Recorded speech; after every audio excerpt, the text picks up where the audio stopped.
만물이 여름을 맞이해서 매우 푸르고 활기찬 것 같습니다. 아무리 세상이 혼란스러워도 계절은 변함없이 제자리를 지키고 있는 것 같은데, 우리들은 이 혼란스러운 시대를 어떻게 살아가야 할까? 이것을 생각해 봐야 됩니다. 그래서 선생이 오늘 이 시대를 살아가는 지혜라는 제목으로 서시를 읽겠습니다. 이 시대를 살아가는 지혜. 태고적 고요 그 오묘한 자리에 호련히 일진 강풍이 불어오더니 거기 오대양 육대주가 생겨났고 좋고 나쁜 세상일이 만들어졌다. 또다시 혼탁한 시대에 들어가니 가지가지 어두운 모양 나타났다. 무엇이 지금 이 시대를 살아가는 우리에게 혼탁한 정신을 맑혀주는 영원한 지혜가 될 것인가? 근원으로 돌아가면 해탈을 얻고 밖으로 향하면 괴로움을 만든다. 나와 남을 구제하는 길은 자신을 잊고 대의를 따르는 것이다. 우리는 이 시대를 살아가는 지혜를 가져야 됩니다. 오늘 금강경 수행법회 세 번째 법회를 맞이한 것 같습니다. 금강경의 정신은 이 시대를 살아가는 우리에게 가장 좋은 시대적 어떤 변화에도 흔들리지 않는 근원적 지혜를 가르쳐주고 있습니다. 금강경의 핵심이 뭔가요? 바로 무아입니다. 무아, 무인, 무중생, 무수자 네 가지 상을 떠나면은 바로 부처의 지혜를 얻는다. 부처의 깨달음을 얻는다. 이랬는데 그 네 가지 상이 근본으로 보면은 무아에서부터 비롯되는 거예요. 그래서 무아가 이루어진다면은 무인, 무중생, 무수자가 다 같이 이루어지게 됩니다. 어떻게 해야 이 무아가 이루어질 수 있을까요? 자라는 그 집착된 마음, 나에 대한 그 집착이 이 시대의 어둠을 만들었습니다. 어둠은 밝음을 통해서 해결할 수가 있습니다. 어떻게 밝음을 이룰 수 있을까요? 바로 무아를 통해서 밝음을 이룰 수 있습니다. 아무리 시대가 변화무상해도 그 혼란한 그 주제가 바로 나로부터 시작되거든요. 그래서 자아의 상에 걸리지 않는다면 어떤 세속적인 혼란도 이겨낼 수가 있습니다. 그래서 육도윤회라고 하는 것은 바로 자아의 집착에서부터 시작된 거죠. 그래서 무아를 이루지 않고는 우리는 어떤 공덕도 어떤 지혜도 이룰 수가 없습니다. 왜 그러느냐? 12연기 가운데 무명, 행식, 명색, 유깁, 촉수, 생로, 명사로 이렇게 이어지죠. 무명이라는 것이 무엇인가요? 없을 무자에다가 밝을 명. 밝지 않다. 밝지 않으니 어두운 것이죠. 모든 번뇌망상과 미혹은 어두운 마음에서 나왔던 거죠. 어두운 마음은 어디서 나오느냐? 제법무하라. 모든 법에는 나가 없는데 나의 집착을 함으로 생사윤회가 만들어지는 거죠. 윤회는 육도윤회라는 것은 자아의 미혹함으로 인해 갖고 어두운 마음을 갖게 됐다 이거죠. 그래서 무아를 통해서 진정한 해탈을 이룰 수가 있습니다. 이 시대가 점점 갈수록 미혹의 늪으로 빠져들고 있어요. 그것은 사람들이 나타나는 현상에 따라가기 때문에 그렇습니다. 현상을 따라가지 말고 현상을 보는 그놈을 돌이켜봐야 돼요. 그러면 그 보는 놈은 바로 우리의 허망한 의식이라는 걸 알게 돼요. 허망한 생각이 허망한 현상을 만들고 육도 윤회라는 허상을 만들어낸 거죠. 윤회라는 것은 깨달은 자에게는 육도 윤회가 허상이지만 중생에게는 육도 윤회가 명백하게 있는 거죠. 그래서 영가대사의 그 정도가에 보면 이런 말이 나오죠. 목리명명 유육칠월이 꿈속에서는 육도 윤회가 분명히 했었는데 각후공공 무대천이라 깨달은 뒤에는 대천세계도 존재하지 않는구나. 이 육도 윤회라는 것은 우리의 허망한 의식 속에서 존재한다 이거죠. 그러면은 윤회의 주체는 무엇이냐? 그렇게 윤회를 한다면 윤회하는 뭔가 한 물건이 있을 거 아닙니까? 아무것도 없이 텅 빈 허공이 윤회를 하는 건 아니니까요.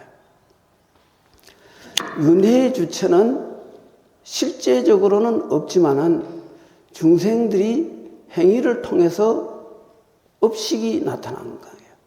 업식이라는 것은 안이비설신이 육根을 통해서 보고 듣고 생각하는 그 의식이 하나의 업식의 종자를 만들고 그 업식이 아레야식이 되어서 아레야식의 온갖 그 업을 저장했다가 그것이 인연 따라 생멸하는 거죠. 생겨나는 것은 반드시 소멸하게 돼 있죠.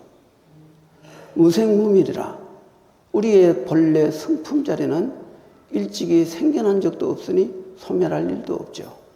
그래서 그것은 불생불멸이라는 거죠. 우리는 어둠의 길을 가지 말고 지혜로움의 길을 가야 돼요. 그것이 이 시대를 뛰어넘는 깨달음의 길이요 모든 고뇌를 벗어나는 길이다 이거죠. 반야신경이란 말이 뭡니까? 반야라는 것은 지혜를 말하고 심이라는 것은 마음을 말하죠. 반야의 마음으로 가는 길, 반야 마음의 길. 경이라는 것은 길경자, 길이라는 뜻이거든요. 길은 뭐냐? 우리 마음으로 가는 그 진리라는 뜻이죠. 그래서 지혜로운 마음으로 가는 길이라는 뜻인데 이 지혜로운 마음이 뭡니까? 바로 무아를 통해서 체득할 수가 있습니다. 이 무아에 대한 깊은 그런 통찰력을 갖고 있어야 됩니다. 그렇지 않으면은 끊임없이 이 육도, 윤회, 오용락과 7가지 감정에 휘둘리게 돼 있어요. 근본을 바라보지 못하면은 현상계에 빠질 수밖에 없습니다. 현상을 있는 그대로 그 보지를 못하고 거기에 굴곡된 시각으로 현실을 보기 때문에 현실에 미혹하게 되고 미혹한 마음이 우리의 탐진치를 일으키게 되었다. 그래서 우리는 다시 근원으로 돌아가야 돼요. 내 근원으로 들어갔을 적에 지혜를 가질 수 있고 그 지혜가 우리의 모든 것을 바꿔줄 수 있습니다. 내가 내 자신을 바르게 본다는 것, 이것은 굉장히 소중한 거죠. 인간이 가지고 있는 온갖 어려움과 괴로움과 또 여러 가지 문제점들은 전부 내 자신을 바로 보지 못한 데서 시작됐거든요. 불행의 근원은 바로 자신에게 있는 거예요. 대상이 있는 게 아닙니다. 아무리 나타나는 현상이 좋은 것 같아도 거기에 미혹하면은 그것은 고통이 되고 있는 현상을 좋은 마음, 싫어하는 마음, 희노애락의 마음을 떠나서 있는 그대로 산은 산이요 물은 물이라는 그대로 어떤 주관적 관념을 가지지 않고 있는 그대로 본다면 그것은 바로 여실지견이다. 실다운 지견이라 그래요. 우리는 이 현상을 여실직연을 할 줄 알아야 돼요. 그거야만이 이 인간이 가지고 있는 모든 고뇌를 근본적으로 해결할 수 있습니다. 과거 역대 큰 성인들이 다 인간이 가진 그 근본적인 이 괴로움, 이것을 벗어나기 위해서 오랜 세월 수행을 했고, 현재 수행자들도 그 괴로움의 해결점을 찾기 위해서 수행을 하겠죠. 우리 불자들이 불교를 믿는 건 뭐를 위해서 믿습니까? 바로 내가 내 자신의 참모습이 무엇인가를 깨우치기 위해서 불교를 믿어야 됩니다. 그렇지 않고 현상적인 이익과 손해라는 그런 그 양극에 치우친 마음으로 그것을 밖으로 해결하기 위해서 부처님 도량을 찾으면은 길이 안 보입니다. 왜냐하면 부처님은 인간에게, 사람들에게 바른 길을 알려준 것이지 그 길을 통해서 모든 문제에 근원적으로 해결하라고 가르쳤지, 단지 부처님만 믿는 것만으로도 모든 게 해결된다고 생각한다면 그거는 잘못된 거예요. 그리고 불교뿐만 아니라 이 세상에 있는 모든 종교들이 기복적인 마음으로 종교를 믿으면 거기 미혹이 생기고 물질적인 취하고 좋아하고 버리고 하는 마음들이 생겨나게 돼요. 그것은 인간의 불행을 근본적으로 해결할 수 없습니다.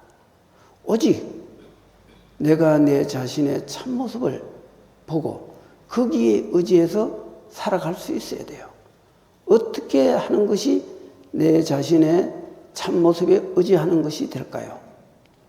그것은 철저하게 지금까지 내가 가지고 있던 오욕, 육정의 감정, 칠정의 감정들이 다 나의 잘못된 생각에서 비롯되었다는 것을 명확하게, 분명하게 인식을 할 필요가 있습니다. 거기에 대한 완전한 각성이 없이는 우리는 문제의 해결점을 찾기가 어렵습니다. 왜냐하면 문제의 근본을 해결하지 않고 결과를 기다릴 수는 없잖아요. 그러니 우리는 우리 자신이 생각하고 보고 듣고 하는 것이 허망한 그 무명의식의 기초를 두고 있기 때문에 거기서 어떤 복이 있고 어떤 이로움이 있다 해도 그것은 해결책이 아니에요. 그것은 다 망상에 들어가요. 우리는 밖으로 누구에도 의지하는 것이 아니라 나의 참마음에 의지할 줄 알아야 돼요. 내 참마음은 일체 사심이 없는 순수한 마음이에요. 그래서 이 순수하고 그 청정한 이 마음에 의존했을 적에 거기서 하는 일은 뭐든지 대단한 일이 됩니다. 어떤 일을 해도, 하찮은 일을 해도 그거는 역사를 바꿀 수 있는 위대한 힘이, 법력이 거기서 나와요. 스님들이 수도하는 것은 그 수도를 통해서 철저하게 비움을 요구하고 있어요. 마음속에 있는 온갖 잡동사니, 번뇌망상, 미혹, 이 모든 것을 비워서 순수해지면은 그 순수한 마음에서 일체 만법은 바르게 자리를 잡을 수가 있어요. 이것이 불교를 가르치는 근본이라고 할 수 있습니다. 건강경에서 무아를 통해서 무인이 되고, 나가 없으니 남이 없고, 남이 없으니 존재하는 만물에 대한 집착상이 떨어지니까 무중생이 되고, 공간적 개념이 사라지니 과거, 현재, 미래라는 시간적 개념이 사라졌다. 주간, 객관, 공간, 시간, 이 네 가지 상이 결국은 자아에 집착된 마음에서 비롯됐다는 거죠. 건강경은 바로 이거를 가르치는 거죠. 이 가르침에 의지하는 사람은 삼천대천세계 보물보다 더 귀중한 것이다. 이렇게 가르치고 있습니다. 이 세상에 나타난 모든 현상들은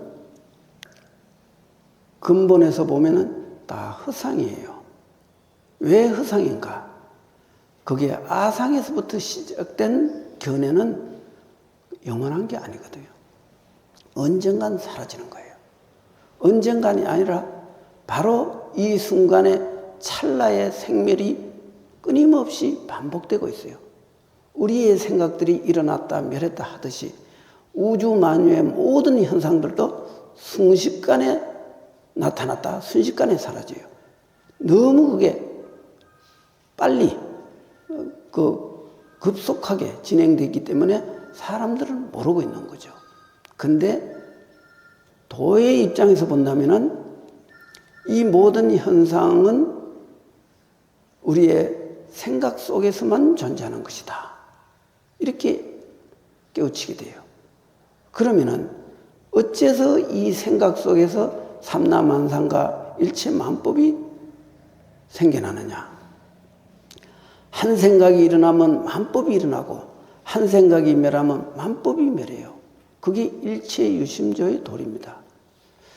이처럼 우리의 생각이 소멸되면은 망가지법은 정멸상을 일하여 바로 열반이 되는 거죠. 그 생각 이전짜리 우리가 분별심을 일으키기 이전 근본이 바로 그것을 대승불교에서는 근본불교에서는 참나를 인정하지 않지만 대승불교에서는 참나를 인정해요. 그러면 참나와 무아가 다르냐? 다르지를 않아요. 무아가 됐을 적에 그것이 참나가 되는 거예요. 어째서 무아가 참나가 되느냐? 무아라는 것이 우리가 흔히 생각하는 있다 없다라는 그 양변에 치우친 개념으로는 무아의 의미를 깨우칠 수가 없습니다. 진정한 무아라는 것은 있다 없다라는 그 생각, 양극에서 벗어나야 돼요. 벗어나면은 있는 건 있는 그대로, 없는 건 없는 그대로 아무 문제가 없어요. 그것은 연기법에 의해서, 조건에 의해서 생겨났으니 조건이 또 닿으면 사라지는 거죠. 여기 무슨 문제가 있습니까? 윤회라는 것은 중생에 아까도 말했지만 업식이 존재하는 거예요. 업식이 사람이 죽으면 그 죽은 모습 그대로 또 영체로 바뀌어갖고 영가가 되는 거예요. 그 영가가 실체가 있느냐? 아니에요. 그것도 생각 덩어리예요. 살았을 적에, 육체를 가지고 있을 적에 온갖 망념에 휘둘린 그 사고 방식으로 살아갔기 때문에 그 업식이 하나의 환영을, 헛개비를 만들어낸 거죠. 그렇기 때문에 그것은 실체하지 않아요.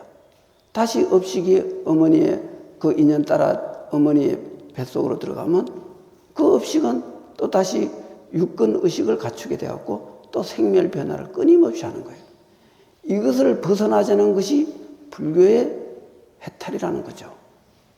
해탈이라는 것은 어딘가 묶여 있다가 부처님 가르침을 통해서 해탈을 하는 것이 아니라 우리가 있는 이 현상을 똑바로 보면 그것이 해탈이고 이 현상을 잘못 보는 게 우리의 중생이고 허상이고 허상을 실제로 착각하고 있는 것들이 그것이 그 구속이라는 거죠. 그래서 우리는 진리를 먼 곳에서 찾는 게 아니라 바로 우리가 이 현상을 보는 그대로 있는 그대로를 바로 볼 줄 아는 것이 해탈이라는 거죠. 우리는 그러기 위해서 수행을 해야 돼요. 염불과 참선이라는 것이 전부 내 마음속에 허상을부터 자유롭게 하기 위해서 하는 거예요. 허상에서부터 벗어나지 못하고 어떻게 우리가 인간의 근본적인 자유를 얻을 수가 있겠습니까?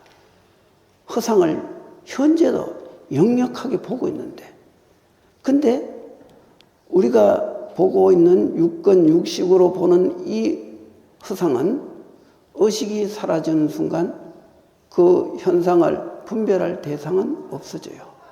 누가 분별합니까? 내가 없어졌는데 이 현상이 있든지 없든지 그게 무슨 문제가 됩니까? 그것은 이 현상은 전부 인연 따라 생겨났다 소멸했다 하는 것이 끊임없이 그 기운을 따라서 일어나는 현상인데 내가 그것을 있는 그대로 바로 본다면은 그게 아무런 허물이 없어요. 그래서 부처님께서 연기를 보는 자는 진리를 보고 진리를 보는 자는 연기를 본다 그랬거든요. 그 연기가 뭡니까? 현상이 일어나는 이 모든 현상은 인연 조건에 의해서 생멸 변화를 할 뿐이지 실체는 아니다. 이거죠. 이렇게 우리가 무아를 통해서 이 현상을 이렇게 여실하게 바르게 볼 수 있다면은 현실에 끄달릴 일은 없죠. 왜냐? 우리가 실제 한다고 생각했을 적에 거기에 우비고뇌가 생겨나는 거죠. 근심도 있고 슬픔도 있고 여러 가지 취하고자 하는 마음들이 생겨나는데 있는 것을 그대로 허상으로 본다면 그 나타난 현상에 울고불고 할 일은 없어요. 그러면은 물질이 어떤 있다가 없어지면은 당장 내가 괴로움이 생기니까 그게 슬픈 일이 되는데 그게 왜 슬프지 않습니까? 비록 허상이라 해도 우리에게는 그게 고통으로 다가오니 그게 슬픈 일이 아닙니까? 이렇게 말할 수 있어요. 그런데 그런 그 허망한 업식 속에서는 분명히 고통이 있어요. 육도윤회도 있고. 그런데 그 모든 괴로움에서부터 벗어나는 길은 그 모든 것이 근본적으로 허망된 그 우리의 업식에 의해서 생겨났다 소멸했다 하는 것이니 내가 선행을 하면은 복을 받고 악행을 하면 괴로움을 받아요. 선과 악은 나의 그 업식의 행동에 의해서 만들어지는 것이지 그게 따로 어떤 주제자가 있고 따로 어떤 근본이 있어서 그런 건 아니라는 거죠. 이렇게 본다면은 현상에 일어나는 나의 좋고 나쁜 모든 것들을 허상으로 봐야 돼요. 그러면은 좋은 걸 봐도 흔들리지를 않아요. 좋은 걸 봐도 흔들리지 않으면 어떻게 됩니까? 좋은 것으로부터 고통은 안 받아요. 좋은 것이 왜 고통이 되느냐?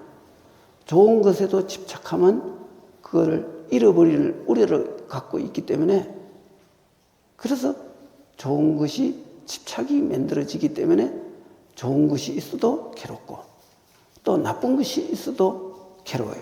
그건 또 나쁜 것은 괴로움을 주니까. 그래서 좋고 나쁜 것이 다 나에게 절대적인 안락을 주지를 못합니다. 우리는 이 시대의 현상들의 여러 가지 그 좋고 나쁜 현상들을 꿈과 같이 보는 지혜를 가져야 돼요. 그렇게 보지 않으면 문제의 해결점은 끝내 없습니다. 어떤 여기에 어떤 위대한 성인, 어떤 절대자도 없지만 그런 우리가 일반인들이 생각하는 이 천지 창조의 절대자 절대 없습니다. 그런 절대자가 있다면 내 참마음이라고 할 수 있어요. 내가 이 세상을 만들고 내가 이 세상을 계멸시키는 주제자예요. 그 외에는 없습니다. 이거는 절대 진리입니다. 만일 그런 주제자가 따로 있다면 그럼 그 주제자는 좋은 것만 만들어야지. 왜 나쁜 걸 만들어 인간을 이렇게 괴롭히게 만들어요? 그러면 그 만든 사람이 죄가 돼서 그 사람, 그 주제자부터 지옥 가야죠. 그러나 그런 일은 없어요. 이 세상은 전부 우리들의 개별업과 공업력 두 가지 업이 합해서 이 현상은 만들어지고 있어요. 그러니 좋은 것이 영원할 수 없고 나쁜 것이 영원할 수가 없어요. 나쁜 것도 한 생각 돌이키면 좋은 것이 되고 좋은 것도 잘못 보면은 바로 고통으로 이어진다. 좋고 나쁜 것이 꿈과 같은데 거기에 일희일비할 게 뭐가 있겠느냐 이거죠. 우리는 좀 더 현실을 지혜로운 눈으로 봐야 돼요. 미혹한 눈으로 보게 되면은 좋은 것이 와도 괴롭고 나쁜 것이 와도 괴롭고 온통 괴로운 뿐이에요. 무엇이 이 괴로움을 벗어나게 할 수 있는가? 바로 내가 내 자신을 돌아보는 것이다. 내 마음의 순수성, 내 마음의 고요함, 내 마음의 청정함, 이런 것들이 우리를 안락하게 하는 것이다. 그 외에는 어떤 것도 안락하게 할 수 없다. 아무리 시대가 혼란스럽고 인간의 욕심이 끝없이 일으켜서 세상을 혼란스럽게 한다 해도 내가 내 자신의 참마음에 의지하는 한 흔들릴 것이 없어요. 왜냐? 그 모든 것은 다 허상이니까. 그러나 내가 내 자신의 참마음에 의지하는 사람은 흔들릴 일이 없어요. 헛개비가 어떤 일을 켰다 해서 그 헛개비에 무슨 실제적인 끄달릴 일이 없거든요. 이제 우리는 부처님 법을 만나기가 어렵다고들 합니다. 사실 어렵습니다. 한국 불교가 800만 신도를 10년 전만 해도 1200만 명이라 그랬는데 지금 800만 명, 700만 명, 이제 숫자로서 얼마가 더 줄어들지 늘지는 모르겠으나 그건 시대적 상황에 따라서 변동하는 것이니까. 그러나 800만 명의 불자들이 불교에 대해서 바르게 이해를 하고 내 자신의 참모습에 의지해서 살아가는 사람이 몇 명이나 될까요? 머리 깎은 스님이라고 해서 그렇게 참마음에 의지해서 일체 허상에 연연하지 않고 초연한 마음으로 좋고 나쁜 것에 걸리지 않은, 마치 바람이 그물에 걸리지 않듯이 아무 장애 없이 그렇게 세상을 살아갈 수 있다면 그런 사람은 자기의 참마음에 의지했기 때문에 일체 허상에 좋고 나쁜 것에 의미를 두지 않는 거죠. 좋아도 그만이고 나빠도 그만이고. 그러면 좋은 것에도 끄달리지 않으니 좋은 것에 집착할 일이 없고 나쁜 것에도 그게 빠져서 고뇌를 받지 않으니 나쁜 것도 때가 되면 지나갈 것이고 그게 영원한 것은 아니니까. 이렇게 현상을 무심으로 대처한다면 그 사람은 저절로 순수한 마음을 갖게 돼요. 우리는 이 시대를 살아가는 사람은 반드시 순수성을 가져야 돼요. 마치 산속에 솟아나오는 샘물처럼 맑고 청한 그 물은 우리 온몸에 좋은 기운을 넣어주지만은 이 낙동강 하구에 내려오는 이 물은 온갖 생활 하수가 섞여서 우리가 그거를 정화하지 않으면 먹으면 큰일 나지 않습니까? 우리는 오염의 탁도가 과연 이 지금 낙동강 하구원에 부산에 낙동강 하구원이 있죠. 거기 가서 물 먹으라면 먹을 수 있겠습니까? 못 먹죠. 그 정도 된 중생이 되면 안 된다는 거죠. 우리는 불법을 통해서 부처님 가르침을 통해서 점점 밝혀서 마침내 저 원류에 가까운 곳까지 생수를 그냥 먹어도 되는 단계까지 우리 자신을 밝혀야 돼요. 그것만이 이 험난한 시대를 살아가는 지혜가 될 수 있습니다. 아무리 삼재 팔란이 치성해서 지구가 괴멸되고 우주마저도 괴멸되는 현상이 있어도 청정한 마음은 무너뜨리지 못하는 겁니다. 우리는 부처님의 가르침을 통해서 내 자신을 바르게 다스리는 법을 알아야 되고 그러기 위해서는 건강경의 정신, 무아의 정신을 투철해야 돼요. 그러면 사람이 순수해집니다.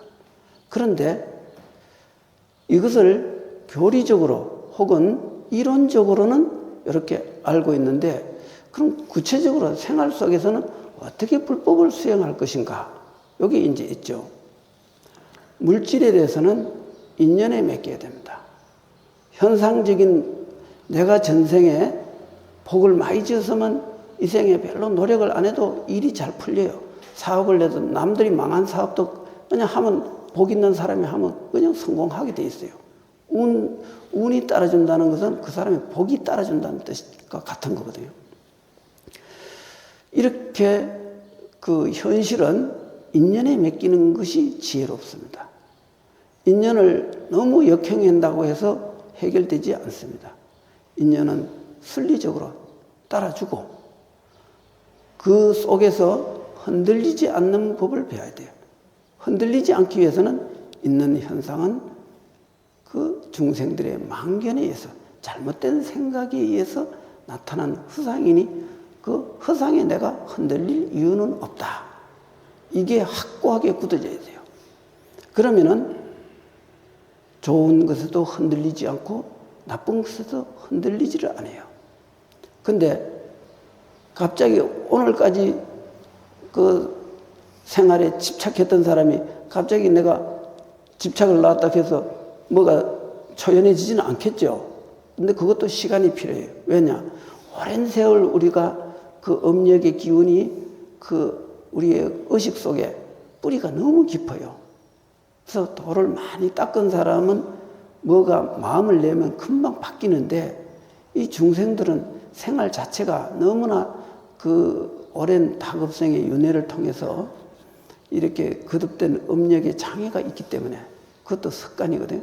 소위 어떤 일에도 그 관성이 생기듯이 우리들 행동에도 그런 습관이 있는 거예요. 그 습관은 하루아침에 고칠 수가 없어요. 그러나 우리는 견해는 바르게 가져야 돼요. 이 오탁악세락 하는 것이 업탁견탁이라고 그러거든요. 업은 행위에 의해서 생겨난 것이고 견탁은 우리의 견해, 생각에 의해서 만들어져요. 우리 육체와 정신이 이렇게 업탁과 견탁에 의해서 뭐 중생탁, 명탁 이런 여러 가지 5가지 탁이 있는데 그 내용을 가만히 돌이켜 보면은 업탁과 견탁 2가지로 함축할 수 있어요. 하나는 육체적이고 하나는 정신적인 거. 육체와 정신이 우리의 이 업식을 유지하고 육체를 관리하는 그 기본인데 이 견해를 바르게 잘 다스려야 되는데 그러기 위해서는 이 사실 자체를, 이 육체 자체를 허상으로 바로 보고 그게 끄달리지 않는 지혜를 갖게 된다면은 그 다음에는 사람이 저절로 순수해집니다.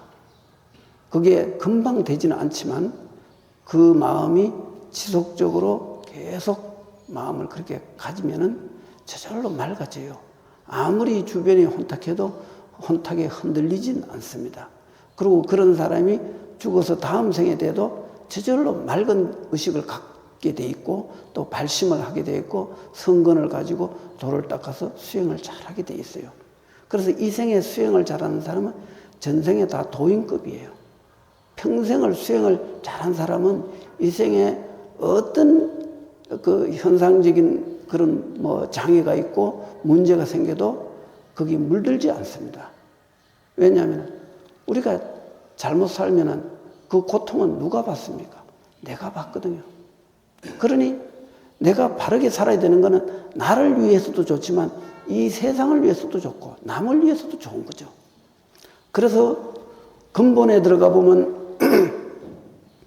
나와 남이 둘이 아니라 그러거든요. 왜 나와 남이 둘이 아닌가? 나는 어디서 나왔습니까? 대상을 통해서 내가 나왔어요. 대상은 또 누가 분별합니까? 내가 분별하고 있어요. 중생과 부처와 마음이 본질에서 보면 차별이 없다고 한경에서 가르쳤어요. 신불급 중생이 시삼 무차별이다 그랬거든요. 차별이 없다 그랬어요. 그것은 뭐냐? 나와 남이 본질에서 보면 둘이 아니에요. 전부 연기로 이루어진 현상이거든요. 그러니 내가 바르게 살면은 나와 관계되는 내 주변은 맑아지게 되어 있어요. 그게 하나의 내가 산속에 나오는 청정한 샘물과 같은 존재가 되어야 되는 거죠. 그러면 내가 끊임없이 솟아나는 샘물처럼 됐을 적에 이 세상은 맑아지는 거죠. 그 사람이 보는 세계관, 그 경계 안에는 다 맑은 거예요. 그래서 우리는 자신을 맑히는 일이 우선되지 않고는 남을 이롭게 할 수 없어요. 내가 맑아야 남도 맑힐 수 있고, 또 남이 또 맑아지면 세상이 맑아져요. 그래서 일심이 청정하면 다심이 청정하다. 내 한 마음이 청정하면 여러 마음이 청정하고, 여러 마음이 청정하면 세상이 청정하다. 요거는 원각경의 가르침이 그렇게 되어 있습니다. 우리가 자꾸 그 더러워진 자신을 탓할 줄은 모르고 세상을 자꾸 탓하고 있어요. 세상이 이렇게 못돼갖고 내가 이렇게 사업을 해도 안 되고, 세상이 이렇게 사람들이 너무 나빠갖고 내가 세상으로부터 버림을 받았고 세상으로부터, 사람으로부터 고통을 받고 있다. 이렇게 세상을 탓합니다. 근데 정작 자기 자신은 못 돌아보고 있는 거죠. 이거는 문제 해결이 되지 않습니다. 이제 우리는 자기 자신을 향한 끊임없는 탁마를 해야 돼요. 절차 탁마라 그러죠. 차례차례 닦아가야 된다. 한꺼번에 돈수는 안 되죠. 돈수라는 것도 전생에 다 학철되어 한 도인들이 이 생에 태어나면 일문천하 한 번 듣고 그 천하를 다 깨뜨려 보는 거예요. 하나의 별을 보면서 온 우주의 별의 흐름을 깨닫고 인생과 만물의 이치를 다 터득하는 거죠. 그게 오탁악세에 젖은 그 마음으로 그게 가능하겠습니까? 안 되죠.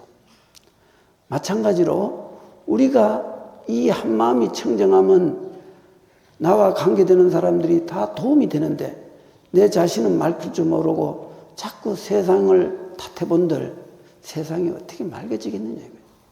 우선 자신부터 다스려야 된다.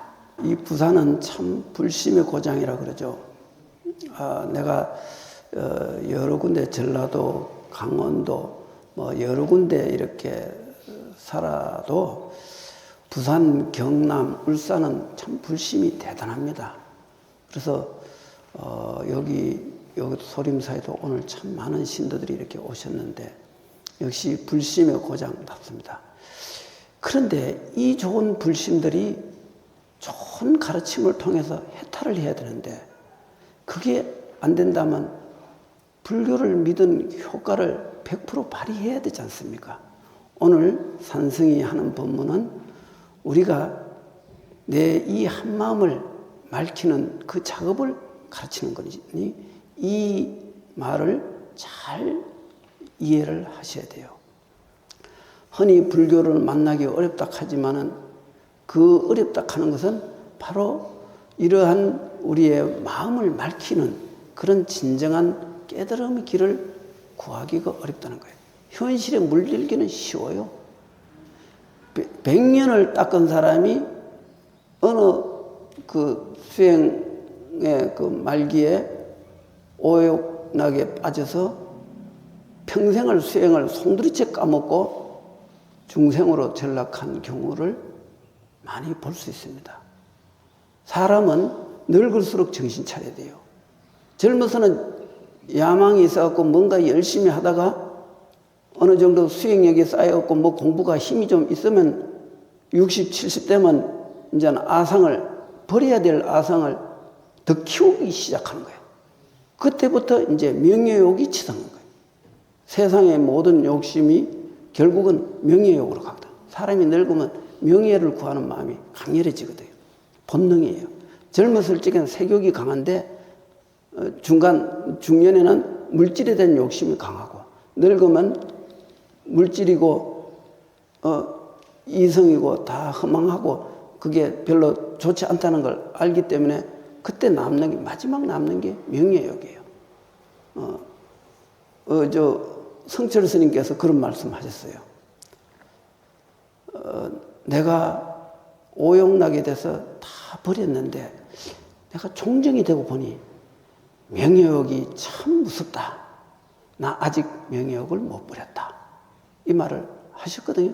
그건 내가 내 성철 스님, 내가 할아버지 스님이니까 내가 잘 알겠죠. 해인사도 오래 살았고 하니까. 그래서 명예욕이 이 번뇌의 뿌리가 되는 거죠. 나라는 상, 아상의 대표적인 건 뭡니까? 명예예요. 나라는 상에 나에 대한 집착심, 이것이 명예욕으로 바뀌는 거예요. 젊었을 적엔 색욕이 되고, 중년에는 재물욕이고, 늙으면은 명예욕으로 바뀌어요. 그게 전부 아상의 뿌리가 여러 갈래로 나타난 거죠. 나이에 따라서 변화가 있는 거죠. 결국은 이 아상을 다스리기 위해서는 우리는 어떻게 해야 되겠느냐? 철저하게 이 재행무상이다. 이 세상이 실체가 아니라 중생의 망령된 생각에서 존재하는 것이다. 여기에 대한 인식이 투철해야 돼요. 이게 전제 안 되면은 그 다음 단계로 넘어갈 수가 없어요. 왜? 다 탐진치가 생겨나는데 그 다음에 그 탐진치 바탕으로해서 돌을 아무리 닦아본들 도가 닦이겠습니까? 아상만 더 커지죠. 그래갖고 70, 80 되면 나는 돌을 60년 닦았네, 70년 닦았네 하면서 아상을 피워본들 죽을 적에 치매 걸려갖고 정신을 못 차리고 가는 경우도 있어요. 얼마나 비참합니까? 평생을 수행한 사람이 자기 자신을 컨트롤 못해서 치매가 올 것 같으면 미리 그만 단식이라도 하든가 해야지. 그렇게 해갖고 그 비참한 말로를 보내는 나이 들은 사람들을 많이 볼 수 있어요. 70 넘어서부터 인생이 진짜 소중한 거예요. 왜? 그 다음 생은 그때 결정이 되거든. 죽기 전에 똑바로 살아야 다음 생에 똑똑한 사람이 되고 지혜로운 사람이 되고 또 많이 닦아야 맑아져요. 맑은 사람은 머리가 영특하게 태어나서 세상의 유혹에 안 넘어가요. 지혜로운 사람은 10년 후에 20년 후에 내가 지금 이렇게 살면 10년 후에는 어떻게 될지 20년 후에는 내가 어떻게 될지 그걸 다 알아요. 그래서 나쁜 짓 하라 그래도 안 해요. 왜냐하면 10년 20년 후에 내가 비참해진다는 걸 아니까. 근데 어리석은 사람은 어떻게 해요?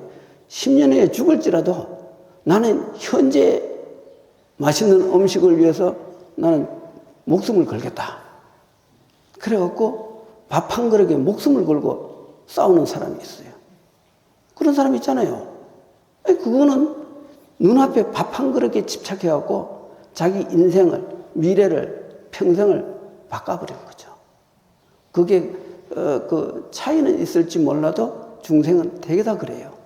그래서 70, 80에 또 정신을 못 차린다는 건 그건 다음 생은 볼 거 없어요. 비참한 결과가 되는 거예요. 우리는 60 넘으면 진짜 정신 바짝 차려야 돼요.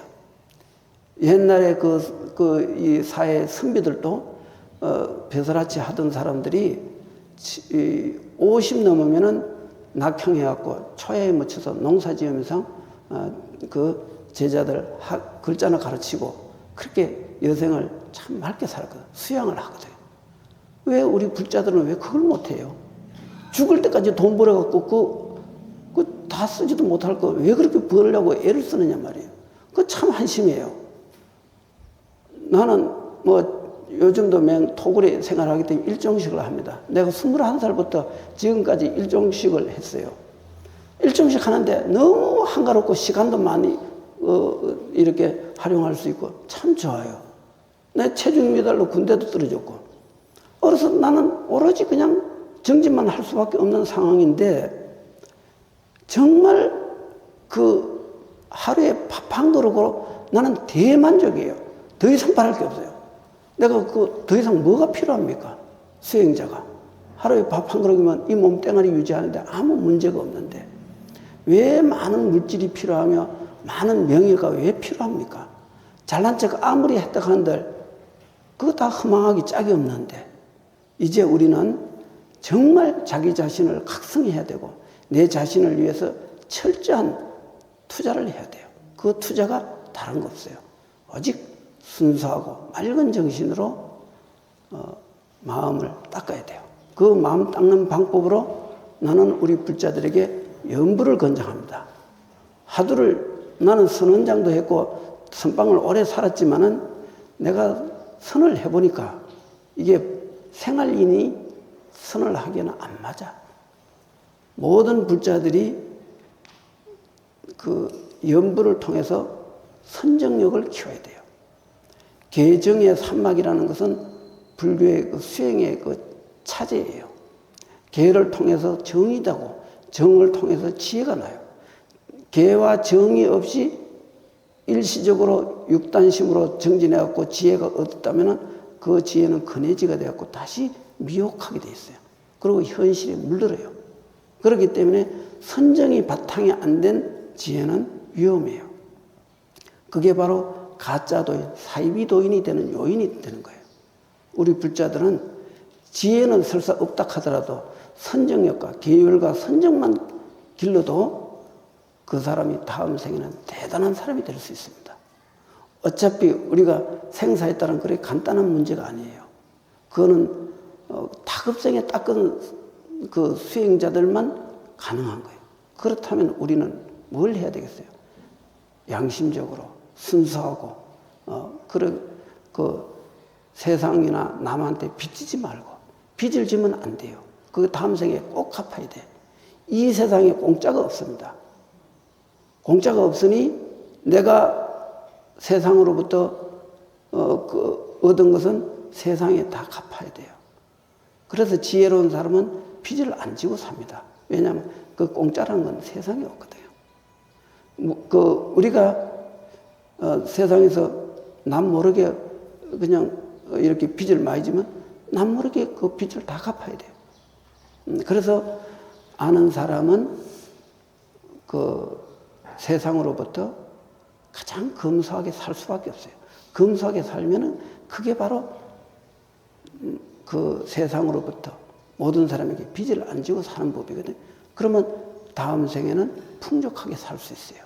그래서 우리는 그런 그 계율의 마음으로 선정을 닦아야 되는데 그 선정을 닦는 방법이 일심으로 나무 아미타불 연부를 하면은 몸과 마음은 빨리빨리 다른 방법으로 10년, 20년 닦을 걸 일심으로 아미타불 연부를 쭉 집중해서 그 소리에 집중해서 명상을 하게 되면은 금방 선정을 이룰 수 있어요. 단지 조건이 있어요. 세상의 욕심을 가지고는 선정이 닦아지질 않아요. 세상의 욕심은 비우고 그 비우기 위해서 무아를 철저하게 해야 되고 무아를 통해서 세상의 욕심을 비우고 그 무아를 통해서 순수성을 확보한 다음에 순수한 마음으로 일심으로 연부를 하면은 그것이 노후대책이다. 그 외의 노후대책은 노후대책이 될 수 없다는 것. 우리는 명심하시고 오늘 이 법회를 통해서 부처님 법을 통해서 철저한 자기 성찰을 통해서 지극히 맑은 순수한 의식을 갖기를 바라면서 오늘 법문은 마치겠습니다. 성불하십시오.